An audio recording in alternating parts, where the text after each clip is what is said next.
Toza encore na bino lelo na émission na biso lelo les amis de Wetchi International la boye binde bolanda biso lelo pour la toute première fois. Hein? Je crois que vous mon image, c'est le combattant Star Leta. Avec un écranté, mais lelo aleki. Bon d'abord Star Leta. Bonjour Alimia. Bon Star Leta ceux qui t'ont yambié lelo, je pense que bolanda qui émission autre ça là qui n'a pas représenté il y a prophète Mukungubila, boyoka ki abino moko bakenda na conclave, ba bengana ki bango, mais batanga ikombo ya Pichu Maele, mais Star Leta mtazala ki wana. Je pense qu'il a vraiment bien placé pour la répliquer puisque au yebika na cadre média, ce mutu lobby a cité kombo mutu droit de réponse ezalaka pour la aussi version naé et puis bino bato zolanda biso pour tirer en tout cas conclusion par rapport ya makamtu les gars. Alors Star Leta d'abord plaisir ya mon rati émission. Je pense que va te belé mingi ba peut-être comboté mais na image batale haye parce que comme on a yo hein et qui ndaka beaucoup plus liboso na ba combattant o ba très agressif ba oyo ba pekisaka batu ba contre na kati ba conclave batu o mutu oyo à chaque fois mais un peu quoi agresser d'une manière verbale mutu oyo azali na kati combattre. Je crois que yo ba sitaka un peu plus par rapport nango c'est aussi bien les lo oyo comme les qui na média na biso les amis de Wetchi on a pu qu'on s'expliquer ba comprendre également façon na yo n'est-ce pas ya komona makambo za koleka. Alors Star Leta to banaka quand même to banaka mbala moko na makambo oyo etali Mukungubila olandaki émission balobi bayaki na conclave babengana ki bango yo mutu obimisa bango c'est ça ouais nga mutu na bimisa bango voilà yo mutu obimisa ki bango mais obimisa bango point. Bon en fait nga na chargé à sécurité. Ouais. Bon boyebi mambeleka ki le na Paris avant le 21 décembre. Ouais. Bah côté l'émission na salle na ivoirien ba antillais tout ça oui bi suite nango bon tout ça qui va mesure sécuritaire que mutunyo soya na photo identifiée au moins 3 combattants va identifier so ba ebié à côté na salle voilà mukolo wana ezala qui vers 19h 20h nga na na porte ezali pichuté Pichu Maele. Ah, bataille combat Pichu, mais non, bataille combat Pichu, na Roya Place, bataille combat Pichu. En fait, on a une porte d'entrée. Pichu, a une commission et la jeunesse, na Katikuna. Bata Mukungubile bayaki. Na habité so bayaki déjà na Moui, mais na Moui na mona bangote. Na pourquoi baye, il était 19h 20h. Baye. Bah côté bah toquer porte na fungoli bango porte comme les alaki d'habitude. Bon en fait au instauraka na conclave nyonso combattant nyonso oyaye na conclave pour tout yamba bata monde entier. Combattant nyonso faut contribuer selon ses disponibilités. Soza na 10 euros tché, soza na 100, soza na 1000 tché kakayo.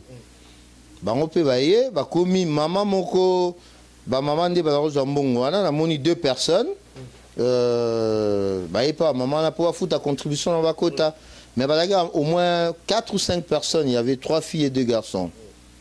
Ngai na reconnaître Mutumoko parmi bango déjà affaire on est banni le lot en fait tozo moi si ma pour comprendre le 4 janvier aussi parce que bengana bango ngai été communauté le 4 janvier marche ezalaki organisé par Balongo, Samson et tout. Tout ça qui marche par Marie-Paul et tous les concerts. Batumsusuka ou ya combat. Bonaïb Mutazoy marche. Un jour avant, on a mur, il y a combattu un bel monde.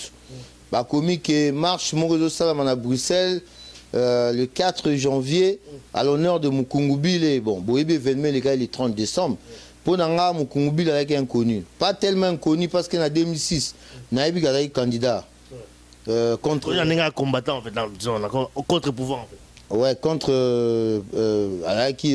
candidat 2006, en 2011, n'a évité si je me trompe, mais je crois que à soutenir Mwanandeke, Hippolyte Kanambe, voilà Joseph Kabila.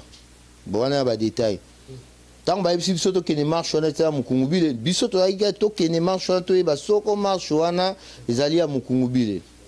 To komi na port de Namur na ami moko. To moni bata Paris ba la qui on est belé ba biso tozali awa, il y a plus de 30 ou 40 adeptes à Mukungubile, baye na ba t-shirt na bango ba komi Mukungubile héros. Na ba banderole et tout ça, mais tolongo li bango, mais il y a 3 personnes qui balingo longo la t-shirt. En fait, na marche boyebi même Tshisekedi oh va élire na peuple congolais bataille de pes, ba yaka jamais na ba t-shirt il y a IDPS na marche ezali sans étiquette politique. Ils allaient 4 janvier dans 59 ni bata Jean-Pierre Bemba ba yaka jamais ba dans la nation na marche. Bah, docteur Mbungani, tout ça en marche, bah, tu n'as jamais t-shirt, nani héros, tout ça. Tu as bah, calmement, bah, on a t-shirt, on marche ensemble. Mais na évité ça, bah, Moutouana, porte-parole. Emmanuel, anasi azotala ngabia, aebi ngai, il a pichute ngai, na lo bano Emmanuel a boy la t-shirt. Il fallait intervention. Il y a Mbila, Baya, Babine, Tobi, dans la t-shirt. Balinte Mbila est obligé. Emmanuel a long la t-shirt. Emmanuel a long le t-shirt. Tu as agressé, tu as marché dans le Congobi, tu as marché les 4 jours. Oui, tu as marché ensemble, tu as Congolais. Tu as empêché, tu as passé par t-shirt. T-shirt, tu as Calico, Mukungubi, les héros. C'est pas parce que vous avez rwandais, parce qu'apparemment vous avez rwandais. Non, non, naïbi quand même. Naïso na politicien. Mais tant on a eu mutuana na sali coup de force na Kinshasa, il faut na ba CV na ezanini, origine na nini, naïbi kada congolais, ada Chabia, ada mutu ya côté Laurent Désiré Kabila, to benge rwandais poani. Ouais, benge rwandais, peut-être à benge rwandais. Bon, peut-être comme ça, va bien être rwandais, mais bazali ba congolais, bazo ba lingala neti ngana yo. Après, to marché na bango tina palais de justice. Ngana Emmanuel n'a parlé devant palais de justice à Bruxelles, sur Azafran.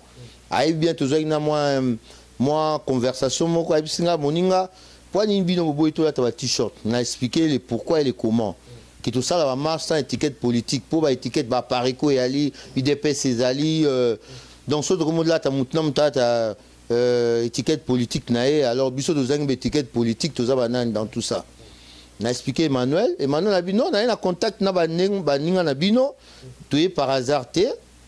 Bon, on a beau tourner baninga banani, bon, marche s'il to kabouani. Le. C'est la conclave, c'est la même chose. Je retrouve le même Emmanuel qui vient. Conclave voit les agunini. Conclave voit les unité. Ils ont concertation, ils ont une unité, conclave, ils ont entre les combattants pour régler moi ma mésentendu na biso oya yokana oyote oya kindaki Kinshasa oya Saliboye oya kindaki conférence oya Saliboye voilà bango ba les bienvenus hein nasi binomo boyebi so bat ba ça en privé en privé que tous les Congolais naebi muta quand même les 14 je crois que les 15 c'était aussi ouvert à l'association. Non, pas tout le monde aux combattants. Même l'association, participer. L'association, même Mukungubi, les points d'habitude sont inconnus. On va bien, il faut tout définir Makambo bien. Mukungubi, les Congolais, soit libéré Congo, les lots, à héros Nabiso. Emmanuel Azo Kanga bien. Nabiso a libéré Congo, mais pour les lots, il imposer Biso. Likambo moko boye to boya fumutoto eza mutaliboso te to boya kamere to boya bazebele to boya fumutoto kamere ale barakuda na otanga te ba mususu bali na bo pesa ba importance na micro na ngai boyebi to boya bango za mutaliboso te. Donc pour la Mukungubila donc bolingi vraiment boye d'abord vraiment en profondeur. Qu'est-ce qu'il faut faire pour boyer baba parce que c'est expliqué quand même plusieurs fois. Ouais. Non mais poto ye babango toye babango ndeni nalobia batu mususu bango bakoki ko sala conférence na bango ba inviter ba congolais pas ba combattants seulement ba congolais pour ba découvrir qui est Mukungubile. Moi je le connais pas ngana ebega na négatif na ebega da mutaba Kabila il y a clan Kabila et le Congo n'appartient pas au clan Kabila. Déjà ça sonne mal pour moi. Siko sora azab na bo solo alingo libérer Congo à libérer Congo. Mais bango va faire la conférence na bango to interdire bango te. Lelo boyebi bien caméra ça la conférence ça balanda e mbango. Mais bango va jouer à marche. Mutu mo atsim bango na nzoto te. Ngai tangu garçon na yepo kota, ngam na yebisa ki na bi on se connaît toi et moi.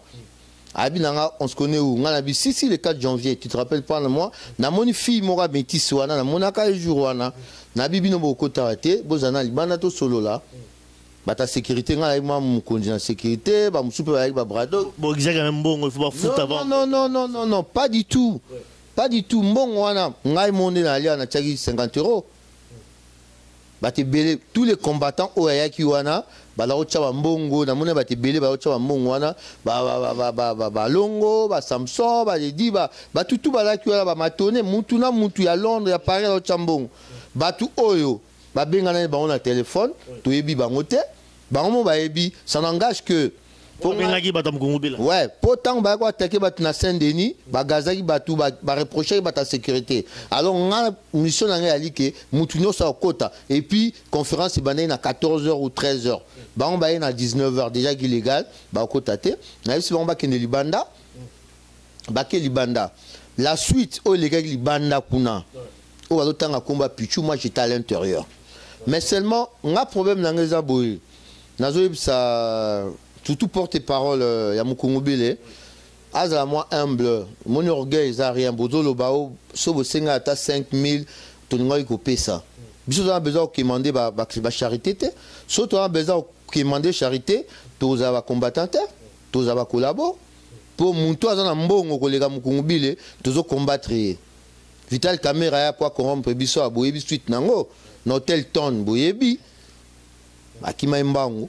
Donc ils ont mbongo te so ba ngo passer message na bango ba sa conférence na bango donc c'était pas le lieu mais apparemment c'était pas le lieu vraiment pour la bango faire passer message na bango comment ça non lieu wana bio zala na sur na quantité retour na baninga na yo ezali neti moi et pas être laver ba l'install na biso en famille et puis bango ba il est bienvenu to yebi bango te et puis et là on a zo beta sous le CT mon Kongobile soi-disant azana ba dep na Bruxelles. Ça fait longtemps qu'on marche ça à Bruxelles. Tout le monde a bangoté, ni Emmanuel, ni Bandegona Bassi Bazolo Barana. Tout le monde a bangoté qui marche le 4 janvier. Ok, par là, Congolais, tout le monde Congolais. Mais il faut voir la ndenge bango sala, on sauve bango sala. Adepte quand même bakouf quand même na Congo, quand même action. Action na banzete, mon frère. Na boy ko critiquer muto alobundela mboka soi-disant, na ya pendant sala ngote na ko yebisa bango kake. Batu oyo ba bengse on a réunion ana ba ko saki bango. Mais ba combattant aussi ba bengse. Oui, ba combattant o ba bengse bango, ba ko saki bango. Parce que biso to lelo to ro yamba pe ba docteur Mbungani na ba MLC to ro yamba bata ya parti ya Moulalu ou bien ba Alula ba comme belé ba comme belé. Mais ba ya kité poinine. Pourquoi ka Mukongobile? Pourquoi seulement lui? La partie est belé, Mbunga Nazara na Excel, tout le monde ça na bate MLC, basé belé, bate MLC, basali awa, zomona. Donc na ne bat bazako landa yo awa, pona yo ozako ko démentir un tout petit peu ba propos na bango parce que bango balobaki moi version mususu qui bo bousculer bango tout ça bo sengi bambongo bango belé et que bango baza ba congolais. Conclave les pona ba congolais, ba yaki en tant que ba congolais ba s'exprimer également comme mususu. Bino bo réciter qui est complète. Non, déjà bazolo ba ke Pichou aki bimsawo na salle alors qu'ils étaient pas encore dans la salle. Mais quand même la salle. Quand même. Quand tu as quitté l'entrée, en fait, sauf Fungoli porte, entrée Zawana, ça les Akuna, Batika de côté dans la saleté, comme une entrée. On va bima. Vous comprenez, on a beau autant à combo, combattant Moussa Eote, non, les bienvenus. Et puis, assemblée, nous sommes non, il faut pas bima. Marambambongo, Senga Mbongo. Moi, je vois même pas comment Bisso de Robin a moutou pas passer un message patriotique. Il a pour la libération Congo, tout Senga Mbongo. On a évité. Emmanuel a bien placé, na sœur na pour éviter Bino Banani wana. Mais en tout cas, au Azolo Baké Pichou Maele, ngana ye pour répondre parce que Emmanuel a d'autres talents. Et puis que Moutou a bussé la salle c'est moi, c'est pas Pichou. Pichou tamsou ba pose salle ngo zaki na libanda, peut-être bagna bakina ko soit na libanda, je sais pas. Mon problème na nga na sa sécurité, les alliés que Mouta continue videur na bimission libanda. Otie Mouboulou, allez, va petit baillet, Tobimisio Libana calmement sans taper. Ce qui s'est passé dehors, naïbé le côté, bah, so, bah, franc, bah, oui, ça, yo. Mais avant de dossier, ça dossier, parce que le dossier, je ali, bah, on te pexer bango, tu vas mettre dans le pexer kota, tu veux également aussi, Mboutata, également la salle, également, ceux qui ont des difficultés, tout ça comme alors, mais pas aussi, c'est quand même dossier Oyo. Bref, qu'est-ce qu'il faut dire na bato na Mkongobila parce que baba combattant baba congolais baling quand même ba kota aussi na milieu ba combattant pour que ba faire voir aussi que dans le monde que prophète Mkongobila a dit que combattre les régimes, c'est-à-dire boza objectif moko. Mais qu'est-ce qu'il faut faire olo nous royer ça bango pour ba meka ko convaincre ba combattant. Bon na lobby bon na lokumisa mututé mais na lopé ça exemple. Bon nga bengaki collabo Vital Kamerhe ayaki a na Bruxelles alouaki salle na ye na mbongo na ye na hôtel Ton abengisaki bato ba population communauté congolaise entre autres bon bato nyonso communauté congolaise ekindeki kuna oyo bamoni ke bako soutenir ye donc so bango balingo sa initiative na bango même le collabo Fumutoto ayaki asala na Novotel mais tu empêches qui est mais alobaki na ba combattant teke aki na réunion ba combattant so bata Mukungubile balingi ba bundela mboka ba sala conclave na bango ou bien conférence na bango ba bengisi ba congolais pour ba expliquer qui est Mukungubile pourquoi qu'est-ce qui projette de faire et non seulement ba combattant ba te belé ba sala ba conférence ba moulalu na place Flagey na mbongo na ye na batu na ye batu nyonso na RCD wake up RDC wake up basala eloko na bango combattant moko empêcher bango basala te oyokai teke balandi mulalu be balandi nani oyo alula yaka pe awa mutu moko adéranger bango te po tobundela mboka mais que bakanisa ke combat bako mélange net pas sa récupération politique à partir de manif ba combattant moi je crois que ça va pas passer yoko solana limia ngana boyo oko solana ngai Samson boyo oko solana ni mette dona boyo donc oh Marie Paul boyo ba combattant basé belé donc tout ça yango ça la force à combat. Il faut pas na boania le quoi tout moni bango na oki maloba na bango surtout les derniers la fille qui a parlé pas il y a une fille qui a parlé à solo na bien bon ils appellent bon so bazolo ba solo et oui ba na ngoka po tout moni ba te belé ba ya ba le barakuda ba nani tout ça ba so fumu kiadi ba Kamerhe ba mususu lelo fumu toto na kengo dondo hein la troisième fois pourtant ba analyse na qui impertinente ils ont dérangé moi Baté belé, je dois croire naé, mais moi je croyais pas trop parce que jamais il a été inquiété. Moi qui a pour moins que ça, Dieu Mindonga la Couchino ba en prison, ba on va impunité ba kanga ba monter, bon voilà. Voilà. Je crois que c'est bien clair par rapport à l'ango. Donc Batam Kongobila ba ça la conférence pendant qu'on convainc ba Congolais. Alors mais maître Donandé dans le combattant, il pas qu'il y a un conclave parce que le bagage est ba combattant, il est pas boya qui a kota. Yo ka mto boya qui. Non non non non non. Oui. Maître Dona joue à Ayaki na porte, ngada ina porte. Na kutana Maître Dona na escalier, ayep singa star bazobo ya ngana kota.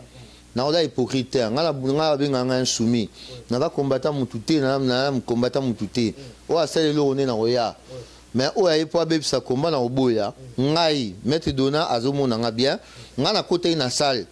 Na tuni na assemblée, na bi Maître Dona dans la porte. Akuboko tsael.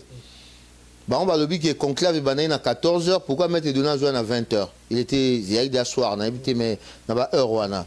N'a mais quoi insister mais le rôle d'angam n'a une porte n'a une sécurité jour on a été n'a une parole. Tu vas une porte va ébani.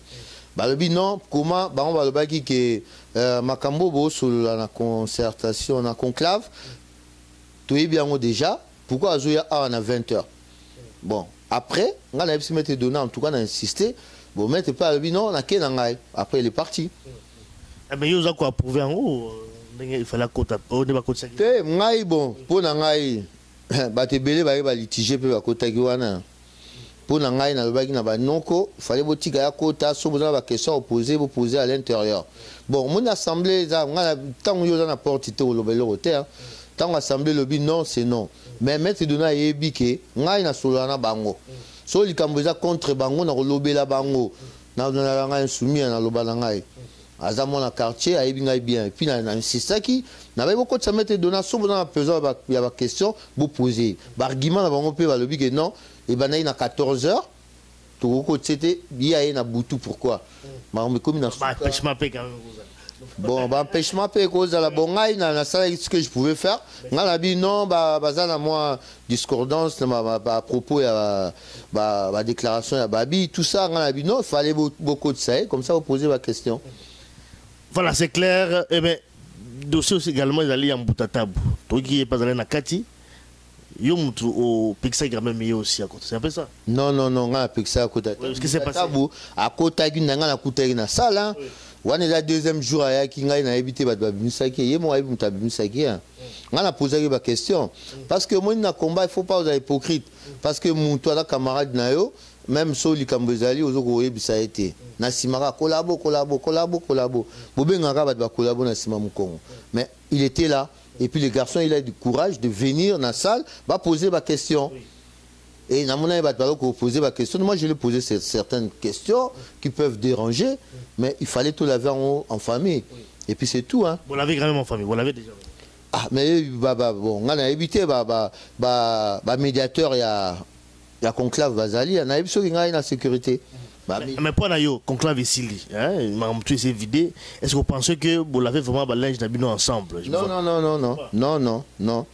Pour bientôt sur la hypocrisie, il y a deux camps maintenant, tu vois. À partir après conclave, il y avait la marche, deux marches ratées. Pourtant, la marche on a sauté na bomoko, la marche on a réussi pour itinéraire va payer biso na sûreté belge. Ils avaient le meilleur itinéraire au va payer ça raté. Bon, baninga pe basay sitting kuna, ba mususu ba pour ba uti ba Paris, ba zonga na ba Paris, ba mususu hôtel Londres ba zongi. Bon, en fait, il y a moi chamboulement mo boy. Et puis chamboulement photo lingato arrangé ngo. To bundela objectif moko to bundela Congo. Ngai ezala CPCR, ezala bana Congo, ezala RCK, ezala CREF, ezala MPC, ba tout na solo ana bango. FCI aussi, il faut ça comment déjà. Oui, oh, bon, on met des données à Babi, Azami dans Facebook, Annick Malouka, Ami dans Facebook, Maître Dona, René, Bangotou, Bazami dans Facebook. Qu'est-ce qu'il faut faire? Parce que nous, comme déjà deux camps.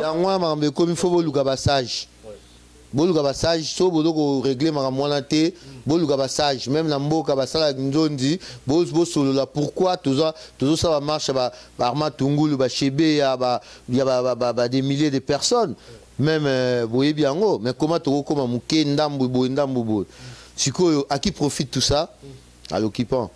Alors pour nanga bo le gabassage, bassage basé belé na Belgique, batmo ba impartial.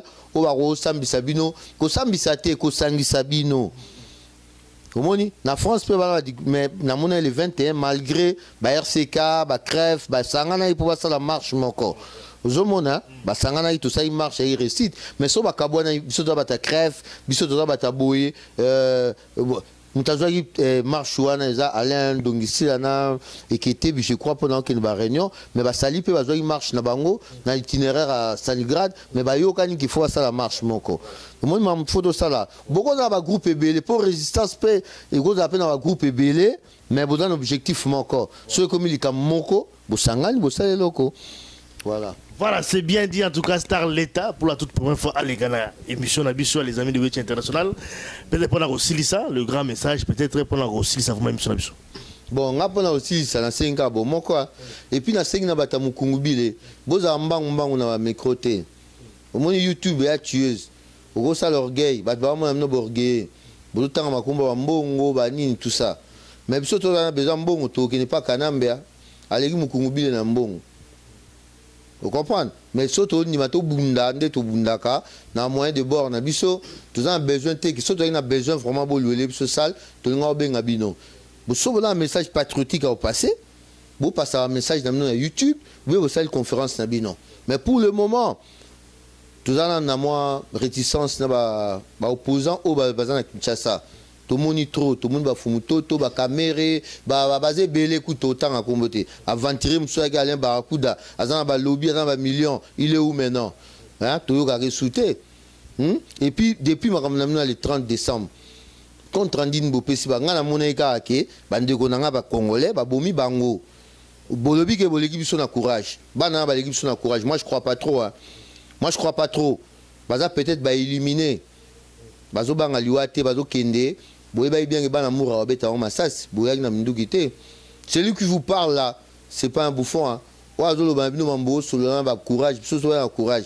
Mais so bi mututo rolo banuka bon pour na combat oyo tozape na officier tozape na ba commando tozape na ba tebele ba sala makambo opération commando na ba salaki en tout cas pour na nga ya cinéma quoi bon et cause à cinéma ko ben un jour ko m'appelle à solo mais ya on a rolinga beaucoup comme ça ya solo mukungubi la comme héros na biso pour le moment biso dans héros monga arma na Lumumba ba mususu wana bon na ba héros vivant pe ba ali a lokwa ba Tshisekedi Bayan Zambo, Bazali n'a pas belé. Vous comprenez? Bazali est belé, bateau bazo osé affronter l'ennemi en face quoi. Donc tout ça bazali roi, tout ça congolais. Biso tout ça ba makila moko, tout ça oh ba kufaki wana. Ba oba kama camion. Ngana vana ya Kinshasa na mona mamba bongote.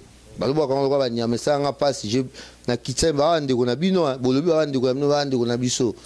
Alors, si vous avez un biso, vous avez un tact, moi, ça, politique. Même Yemo, Gédéon, Mukungubile, Nasi Mambolo, Bagi Jouana, Nasi approuvé qui a monté. Vous avez vu que vous avez un effet à colère. Et puis, comment tu dis, Emmanuel, bon, Emmanuel, tu écoutes un métro, tout le monde en a biso. Est-ce que vous savez que vous avez une église? Il y a Mukungubile. Tu es où, Mukoloana. Maramutuno, c'est na 1 et comme Matina 100. Bon. Na sengi courage bana mai to kana bomoko mais là on a se pelaté et puis na osuki ça sur ça l'émission na par exemple combattant à quoi attaquer combattant na ba murté na ba ndebozo koma wana tout ça on a évité hein, où on va avec ce combat mais sur le total 3 ans na 2011 tout ça inde toi les lotés les combat groupe disparate ba groupuscule tout ça c'est pas bon. Voilà. Merci en tout cas, Starletta, je pense qu'il a tout dit. Et tu écoutes à la prochaine occasion. Merci beaucoup. Merci. Merci.